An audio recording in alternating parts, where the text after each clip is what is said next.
गुरुर्ब्रह्मा गुरुर्विष्णू गुरुर्देवो महेश्वरा गुरुर साक्षात परब्रह्मा तस्मै श्री गुरवे नमः. जयाच्या जनी जन्म नामार्थ झाला, जयाने सदा वासना मात केला. जयाच्या मुखी सर्वदा नाम कीर्ती, नमस्कार त्या ब्रह्म चैतन्य मूर्ती.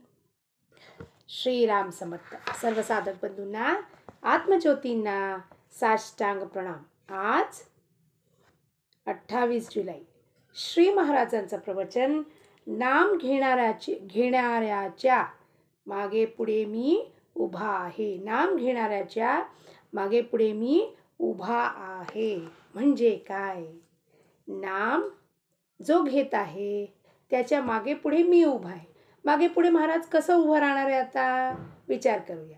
हा एक जो ओळ आहे, हे फक्त आपण तत्वचिंतनाला घेतलं तर याच्यावरती चिंतन करण्यासाठी किती किती काही विचार आहे.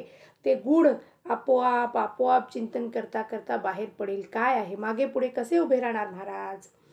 मागे आणि पुढे मी म्हणजे कोण? महाराज परमात्मा, साक्षात परब्रह्म स्वरूप. मग ते पुढे साकार रूपाने, सगुण रूपाने, मूर्ती रूपाने असू शकतात, फोटोच्या रूपाने असू शकतात, ग्रंथाच्या रूपाने असू शकतात. रामरक्षा, हनुमान चालीसा, दासबोध, मनाचे श्लोक, काही ना काही रूपाने ते आपल्या समोर साकार होणार. आणि मागे म्हणजे आतमध्ये वसलेला कोण आहे? तो जो आतमध्ये बसलेला आहे. मागे म्हणजे देहाच्या या मागे कोण आहे? तो जो नित्य आहे, तो नेहमी उभा असतो. मागे पुढे मी उभा आहे म्हणजे नेहमी आपल्या सोबत असतो. आपण त्याला विस्मरून गेलो आहोत. आपल्याला विस्मरण झालंय त्याचा. म्हणून आपण काय करतोय? शोधतोय, तिथे तीर्थाटन करतोय, नाना ठिकाणी फिरतोय, देवस्थानं फिरतोय, तरी सुद्धा आपल्याला देव भेटत नाहीये. पण नाम जो घेणार त्याच्या मागे पुढे मी आहे म्हणजे आतमध्ये महाराज वसलेले आहे. गूढ शोधून काढण्याकडे मनुष्याची नेहमी प्रवृत्ती असते. गूढार्थ आपण किती काय गूढ असे आहे असं आपण काय करतो? शोधण्याची आपली प्रवृत्ती आहे. ती नेहमी प्रपंचात असो की कुठे असो आपण हे शोधत असतो. कोण काय बोलतोय, कसं बोलतोय, कशासाठी बोलतोय, सगळं उकलून काढतो आपण. कोकणामध्ये पाण्याचे झरे आढळतात. ते कुठून येतात हे कळत नाही. म्हणजे केवळ दृश्यामध्ये असणाऱ्या गोष्टींचे देखील मूळ आपल्याला उकलत नाही. मग जे अदृश्य आहे त्याचे मूळ आपल्याला कसे कळणार? किती महाराज कसं सांगतात बघा, की दृश्य जगतमध्ये आपल्याला हे झरे कुठून येत आहेत ते आपण झरे वॉटरफॉल जाताना, गाडीमधून जाताना थांबतो. अरे वा किती सुंदर झरा आहे, 2 मिनिटं पाण्यात खेळतो, उड्या मारतो, काय त्या पाणी कसं आहे ते बघतो. पण हा झरा कुठून उगम झालेला आहे हे आपल्याला कळत नाही. ते छोट्या दरीतून कुठून येतोय झरा माहीत नाही आहे. मग ह्या छोट्या ज्या दिसणाऱ्या गोष्टी आपल्याला माहीत पडत नाही, तर अदृश्य असा जो परमात्मा वसलेला आहे आतमध्ये, तो कसा दिसणार, तो कसा कळणार, त्याचा मूळ कुठे आहे कसं कळणार आपल्याला? मी बोलतो कसा, माझे मन कुठे येते, ते देहबुद्धीत राहणाऱ्यांना कळणे कठीण आहे. महाराज काय म्हणतात? मी बोलतो आहे आणि माझे मन कुठून येते? कुठून बोलतायत महाराज? कसं बोलतायत महाराज? महाराजांना हे कसं शक्य होतं? जेव्हा महाराज अयोध्येला चालले होते, नैमिषारण्याला चालले होते, तेव्हा रामाच्या डोळ्यातून पाणी येत होतं. कसं शक्य आहे? ते मूर्तीच्या दगडाची मूर्ती ती, त्याच्यातून पाणी कसं येणार? किती गूढ आहे हे. आपण याच्याबद्दल कधी विचार केला का? कसं आलं? रामाच्या म्हणजे काय दाखवलं महाराजांनी तिथे? काय रामाने दाखवलं? की मी दगडाचा नसून माझ्यात चैतन्य शक्ती आहे. की दगडाच्या डोळ्यातून सुद्धा पाणी येणे म्हणजे काय? रामाच्या डोळ्यातून पाणी येणे म्हणजे काय? बाह्य दृष्टीने सर्वांनी पाहिलं तर ते दगडाची मूर्ती, पण त्या दगडात सुद्धा काय आहे? चैतन्य आहे, ती शक्ती आहे. हे दाखवण्यासाठी तिथे रामाच्या डोळ्यातून महाराज जाताना पाणी आले. म्हणजे चराचर वस्तूमध्ये, चराचर जड चेतन वस्तूंमध्ये चैतन्य शक्ती भरलेली आहे हे आपण ओळखावं आणि त्या उकलून काढावं. ते पारमार्थात आल्यावरती जिज्ञासा हवी आपल्याला. कसं काय केलं, कसं काय डोळ्यातून पाणी आलं, आपल्या विचारधारा सुरू झालं पाहिजे. म्हणजे काय विलक्षण भक्ती, विलक्षण नामस्मरण, पराकाष्ठेची भक्ती, की मूर्तीच्या डोळ्यातून पाणी यावे, याच्याकडे आपलं लक्ष गेलं पाहिजे. पण देहबुद्धीत राहणाऱ्या लोकांना हे कळणार कधीच नाही. नामामध्ये जे स्वतःला विसरले त्यांनाच मी खरा कळलो. जे नामामध्ये विसरले, सतशिष्य जे होते, ब्रह्मानंद महाराज, डॉक्टर कुर्तकोटी, भाऊसाहेब केतकर, तात्यासाहेब केतकरच्या द्वारा वाणीतून 53 वर्ष महाराज बोलले, 53 का 54 वर्ष महाराज बोलले, श्री महाराज. मग कसं कसं बोलले ते? स्वतःच्या प्रपंचाचे कल्याण करून घेण्यासाठी तुम्ही माझ्याकडे येता. तुम्ही काय येता माझ्याकडे? श्री महाराज म्हणतात, तुमच्या कल्याणासाठी, प्रपंचाच्या कल्याणासाठी. मला हे नाही आहे महाराज, अमक नाही आहे, हे नाही आहे, नोकरी नाही आहे, बाळ नाही आहे, त्याच्यासाठी येता. पण कोळसा जितका जास्त उगाळावा तितका तो काळाच होतो. आता आपण कसं पाहूया, की आपण चंदन आहे, चंदन उगाळत असतो. ते ह्याच्यावरती आपण ते हे असते आपल्याकडे, त्याच्यावरती सहाणवरती आपण उगाळत असतो. चंदन उगाळत असताना त्याचा सुगंध कसा पसरतो सर्वकडे. नाम जो घेणारा असतो त्याच्या नादीने बाकीचे लोक आले की सुगंधासारखा नाम पसरत जातो. पण प्रपंचाला कोळशाची उपमा दिलेली आहे. कोळसा काय करतो, कितीही तुम्ही उगाळा तर तुमचे आपले हात काळेच होणार आहे. तसं प्रपंच कसा आहे, कोळशासारखा आहे. प्रपंच कसेही केले तरी दुःखच पदरात पडणार आहे. आपण समजून उमजून ज्या चुका करतो त्यांचा दोष आपल्याकडे असतो. न समजता जी चूक येते त्याचा दोष नाही. आपल्याला माहिती आहे, आपण म्हणतो कळतंय हो, पण वळत नाही. काय वळत नाहीये? मन वळत नाहीये. आपल्याला कळतंय, अरे मी चुकीचं म्हटलं तिला, मी चुकीचं बोललो माझ्या बाबांना, मी चुकीचं वागलो आईशी, माहिती आहे आतमध्ये, पण मान्य करायला मन होत नाही. अहंकार आडी येतो. मान्य करायला काय होतो? अहंकार, देहाभिमान आडी येतो. आपल्या आईला कसंही घालून पाडून बोलायचं वयोवृद्ध वयात, आणि आतमध्ये माहिती आहे मी चुकलो आहे, पण बायकोच्या नादी लागून 4 गोष्टी तिला आईला सांगून दिल्या. पण मान्य करायला, आई मी चुकलो ग, मान्य करायला काय होतो तिथे? अहंकार आड येतो. मग आपण जे चूक केलेले आहे त्याचा भरपाई आपण करणार नाही का? ते कर्म परत आपल्याला येणार नाही का? महाराज काय म्हणतात, ते दोष आपल्याकडे असतो. न समजता केलेली चुकला काहीच दोष नाहीये. प्रपंचाच्या आसक्तीने दुःख परंपरा येते, हा अनुभव दररोज येत असून आपण प्रपंचात आसक्ती ठेवतो, हा दोष नव्हे काय? किती मोठा दोष आहे आपला. प्रपंचात 24 तासात जे काय होतं त्या सगळं दुःख परंपरा. जगी सर्व सुखी असा कोण आहे, विचारे मना तूची शोधून पाय, असं समर्थ म्हणतात. की कोण सुखी आहे, हात वर करा बरं. कोणीच नाही. का? कारण दुःख परंपरा आहे प्रपंच. आज ज्या गोष्टीत मी सुख मानित आहे, घेतली चांगली गाडी 20 लाखाची, रस्त्यात जाताना दुसऱ्या गाडीने येऊन असे हे केलं, डॅश केलं, खरचटली गाडी, लगेच त्याला स्क्रॅच आलं. 20 लाखाची गाडी, त्याला 10-15 हजाराचा फटका. मग काय होतो? दुःख. गाडीत सुख आहे म्हणून घेतलं तर त्याला 15 हजार भरावे लागले, ते दुःख. मग ह्या अशा छोट्या छोट्या बऱ्याच गोष्टी असतात जिथे सुखासाठी जे काही धडपड करतोय तर ते सरते शेवटी ज्यात सुख आहे. नाण्याचे दोन्ही बाजू आपल्याकडे आहे. आज ज्याच्यात सुख मानतोय त्याच्या पाठ फिरवली की लगेच दुःख उद्भवणारच आहे. म्हणून तो दोष नाहीये का आपला? दुःख परंपरेमागे मागे आपण जातोय, हे दोष नाहीये का? आपले कुठे चुकते ते पाहावे आणि जे चुकते ते सुधारावे.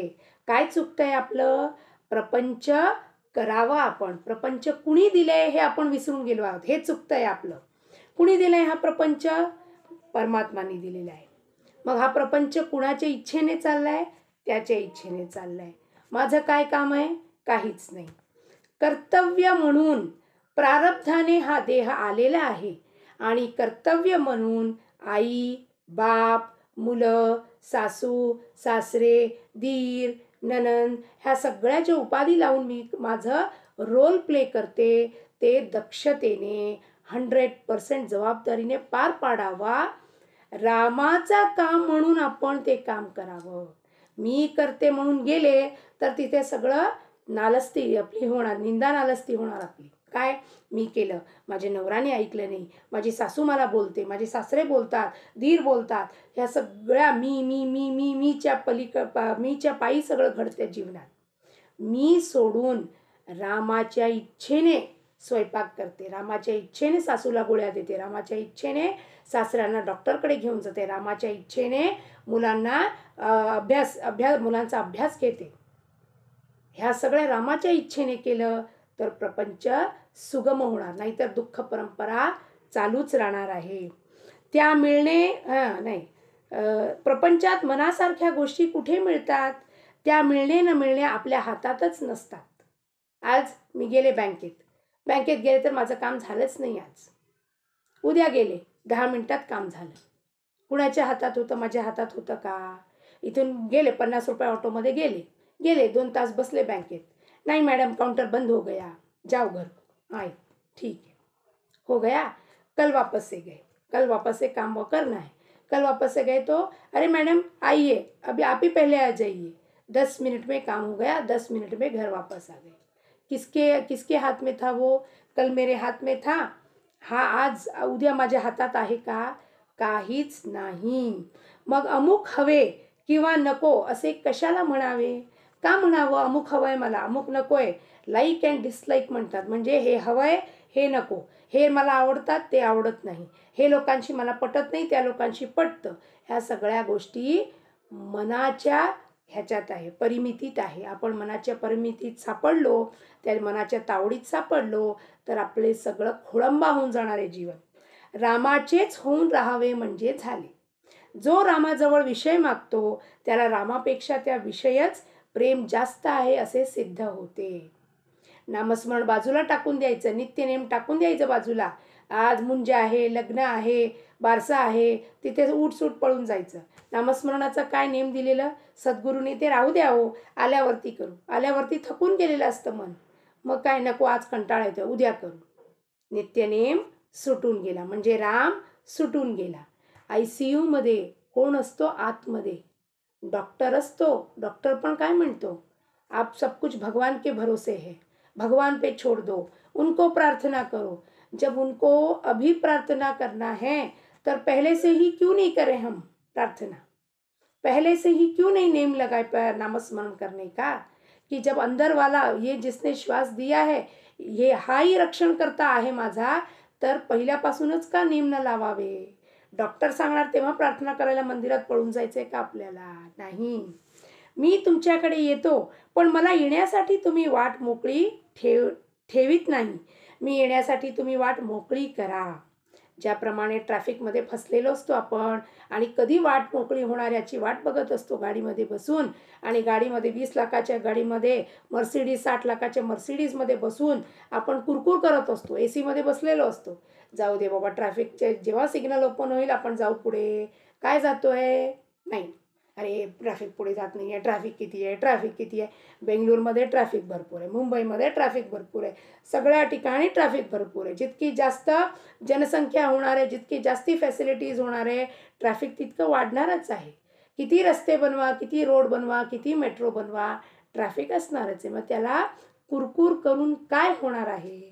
आपल्या गाडीत निवांत बसावं, ट्रॅफिक मोकळी झाली की पुढे जावं, संपली गोष्ट. सतत नामस्मरणात राहा. मी कधीच कुणाबद्दल निराश होत नाही. महाराज कुणाबद्दल निराश होत नाही. हा नाही आला माझ्याकडे, नाही होऊन आला तर नाही, आज न उद्या न परवा 6 महिन्यांनी तरी येणार. जो मनुष्य म्हणून जन्माला आला त्याचा उद्धार होणारच. मला रामा वाचून दुसरे जिवलग कोणी नाही. महाराज म्हणतात मला रामा वाचून कोणी जिवलग नाही. देहाच्या भोगांना मी कधी कंटाळलो नाही. देहाचे भोग येत होते महाराजांना, अस्थमा होता, पाय सुजत होते, तरीसुद्धा महाराजांनी त्याचा कंटाळा कधी केला नाही. तुम्ही भगवंताचे नाम घ्यावे, या पलीकडे खरोखर मला दुसरी कसलीही अपेक्षा नाही. रात्रंदिवस माझ्या माणसांना मी हेच सांगत असतो की वाटेल ते झाले तरी भगवंताचे नाम सोडू नका. वाटेल तर होऊ द्या, पण नाम सोडू नका. जो माझा म्हणतो त्याला नामाचे प्रेम असलेच पाहिजे. जीवनामध्ये तुम्ही घाबरू नका, धीर सोडू नका, आणि घ्यायचे असेल तर नामच घ्या. माझा नियम असा आहे की परमार्थाची एकही गोष्ट अशी असता कामा नये की जी व्यवहाराच्या आड येईल. माझ्या गावी पैसा पिकत नाही, पण भक्ती मात्र खास पिकतो म्हणतात महाराज. महाराज म्हणतात मी कुणाला इथे आले की पैसे कसे कमवायचे हे शिकवत नाही, पण भक्ती कशी, भक्तीचा मळा कसं खास पीक येणार हे मी त्यांना शिकवतो आणि हे खास पीक माझ्याकडे पिकते. ज्याच्याजवळ भगवंताचे नाम आहे त्याच्या मागे पुढे मी उभा आहे. मी तुमच्याजवळ आहेच. तो कसा आहे याचा विचार तुम्ही करू नका. मी आहे तुमच्याजवळ. खात्री ठेवा मी आहे तुमच्याजवळ. तुम्ही नुसते नाम घ्या, बाकी सर्व मी करतो म्हणतात महाराज. शुद्धीमध्ये नाम घेण्याची जबाबदारी तुमची आहे. मग झोपेत आणि बेशुद्धीत नाम घेण्याची जबाबदारी माझी आहे, ते मी सांभाळीन. जागृत अवस्थेमध्ये म्हणजे शुद्धीमध्ये असताना, जागृत म्हणजे 24 तासात आपण जोपर्यंत झोपत नाही ती जागृत अवस्था, तोपर्यंत नाम घेण्याची जबाबदारी आपल्याकडे लागते. कितीही काही असो, आपलं नेम जे दिलेलं आहे सद्गुरूंनी ते पार पाडूनच घराच्या बाहेर पडायचं. किंवा आज आपण बाहेर गेलो तर घरी आल्यावर आपलं नेम संपूर्ण करूनच आपण मग झोपायला जायचो. झोपेत आणि बेशुद्धीत झोपलो आपण, गाढ झोप आहेत, नाम घेण्याची जबाबदारी कोणाची, म्हणजे हे श्वास चालवण्याची जबाबदारी माझी आहे. आणि बेशुद्धीत आपण समजा रस्त्यावरती पडून गेलो, रस्त्यावरती पडलो तर आपण बेशुद्ध आहोत. जोपर्यंत कोणी येऊन पाणी टाकत नाही बेशुद्ध आहोत. आणि पाणी टाकल्यावरती फटकन असं उठतो आपण. कोण उठवतो हो आपल्याला? आपण काय म्हणतो, आजूबाजूच्या लोकांनी पाणी टाकलं मी उठलो. नाही, ते पाणी शिंपडल्यावरती प्रतिक्रिया कोणी दिली आतमधून? उठ रे बाबा, उठ रे बाबा. देहाला उठवलं कुणी? जो कोणी आहे उठवणारा तोच आहे खरा आतमध्ये बसलेला परमात्मा, रामा, आत्मचैतन्य, आत्मा राम. ज्या नावाने तुम्ही हाक माराल. आपण बेशुद्ध होतो रस्त्यावरती, 4 लोकांनी पाहिलं आपल्याला. याच्याबद्दल खूप विचार करावा आपण की मी पडले रस्त्यावरती, बेशुद्ध होते. आले 4 लोक, आले 4 लोकांनी काय केलं, पाणी घेतलं आणि शिंपडलं. पाणी शिंपडलं तर काय झालं, लगेच ह्या देहाने प्रतिक्रिया दिली, रेस्पॉन्ड केलं, रिॲक्ट केलं त्याला. देह असं डोळे उघडायला लागतो, कुठे आहे मी, कुठे आहे मी, कुठे आहे मी. कुणी डोळे उघडले? डोळे उघडायला लावलं कोण? देह कसा प्रतिक्रिया देऊन डोळे उघडले, कसा देह उठला, कुणी उठवला देहाला? तो आतमध्ये बसलेला आत्मचैतन्याने देहाला दिलं स्पंदन, उठ रे बाबा, उठ रे बाबा, अजून तुझं जीवन संपलेलं नाही आहे, अजून भरपूर काम करायचे आहेत, उठ. म्हणून बेशुद्धीतून उठवतो. म्हणून महाराज म्हणतो ती जबाबदारी माझी, मी ती सांभाळीन. आजचे बोधवचन, जेथे नाम तेथे मी, हा भरवसा बाळगून असावे तुम्ही. भरवसा बाळगा की जेथे नाम आहे मी 100% तुमच्या मागे पुढे उभे, असं हमी श्री महाराज आपल्याला देतात, अभयहस्त देतात. जानकी जीवन स्मरण. जय जय राम.